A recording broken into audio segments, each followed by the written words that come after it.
So today I want to talk to you guys about the 3 heroes who I personally feel like have never really been unplayable. Now, they haven't really been the top of the line every single patch. That's really impossible for any character because buffs and nerfs are going to come along. But they've always been a strong pick and always been a pick that you could at least play and do pretty well with if you're really good with these characters, and been characters that we've been seeing in the top 100 just month after month after month. With that said, let's get started. So whenever I'm up in Masters, playing competitive games or whatever, a thing I've always heard about Zarya every single season is that if you want to rank up consistently, you play Zarya throughout the seasons. And after trying out for myself a little bit during Season 3 and Season 4, I mean, it kind of works. Now, of course, while Zarya is strong in certain metas, that's the better time to pick her up.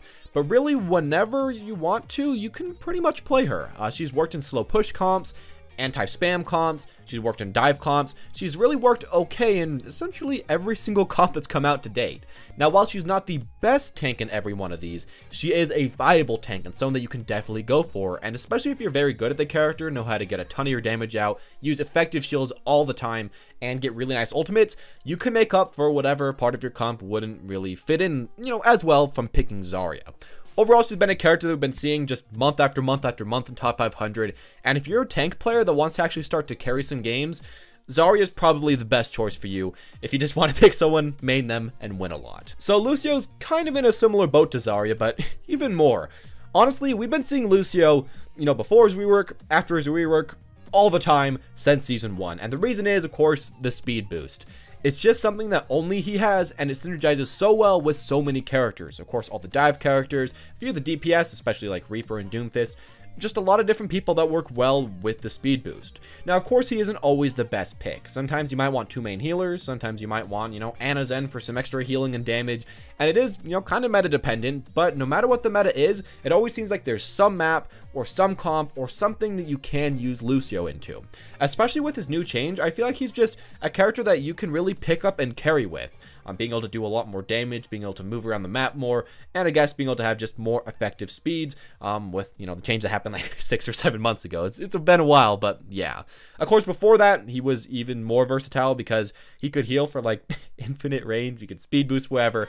But even after all of his changes, I feel like he's just been a strong character. And if you want to pick him up, he's probably one of the most consistent supports, as some of the other ones move in the meta, move out of the meta, but he's always really been there. And finally, I'm going to say Tracer.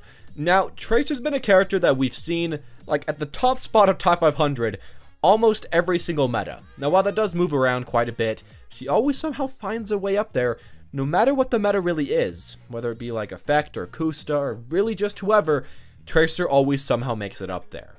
The thing about Tracer is that she's just so versatile. She has so much movement, so much damage. She can really just take care of herself, heal herself up, get a lot of picks by herself, but also can do pretty good in team fights and can fit in with most team comps. If you need a dive comp, Tracer can fit that pretty well. If you have a slow push defense comp, Tracer can kind of go around while everybody's focused on your comp, and you can kill the opponents while they're focused on your teammates and the big shield that's up in front of them. And, really just whatever comp you throw in front of her, if you have a good enough Tracer player, she can still win that game, which I think is something that you can't really say about a lot of the other characters. And I think that's why she's been so good for so long. Now, Tracer's been a character that has really barely been touched as well. She's just kind of been what she's been, with a pretty good ultimate, a really good kit, a lot of skill potential, and just kind of plopped down there. And there hasn't been way too many changes about her. And even with all these changes of characters around her, she's still been a pick that you can go into, that you can carry games with, and that you can enjoy quite a bit. And that's the thing that I really like about Tracer. Now, one of the metas that I feel like a lot of people are kind of questioning about is the tank meta. Even in that, though, Tracer was a character that you could pick. While it wasn't maybe as viable as going someone like, the 3rd tank, because that really was just ridiculous, she had enough damage and enough mobility where you could still at least get to the enemy backline and have a chance for picks. And some of the best players in the game at that time were still Tracer mains, and still are Tracer mains to this day. I think that just kind of shows how good this character is, and really that if you put enough effort into just certain characters, they can be good for the lifetime of the character. Another thing I should say is that Tracer hasn't really ever dipped below like a 48-49% win rate in her entire existence. So that as well should kind of show that, yeah, she's a pick that you can really win with almost no matter the situation. But anyways, that's all I'm going to say about this video, and all I'm going to say about the characters that I personally feel like have really never been unplayable. These are characters that, again, you can play in really just about any meta, and hopefully for the future we'll kind of stay in the same place, because I personally feel like they aren't usually way too overpowered, but usually in a good spot and really good characters to main. And I guess if you want to pick up a certain main that you want to be able to play for a long time, here you go. I was going to put someone like Reinhardt on this list, by the way, but I couldn't really fit him because for a while with Dive Comp, no one really picked him, and that's why he's not here. Anyways, as always, guys, thank you all for watching. If you enjoyed, make sure to leave a like. Comment down below what you want me to talk about in the next video, or if you feel like I missed someone. And as always, guys, have a wonderful day.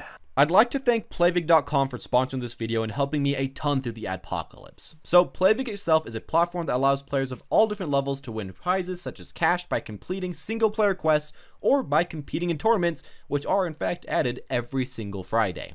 Currently, they are giving away $10,000 in guaranteed prize pool money for tournament prizes between November 15th and December 31st. So, now is really good a time as any to give it a try. So, maybe I'll see you there.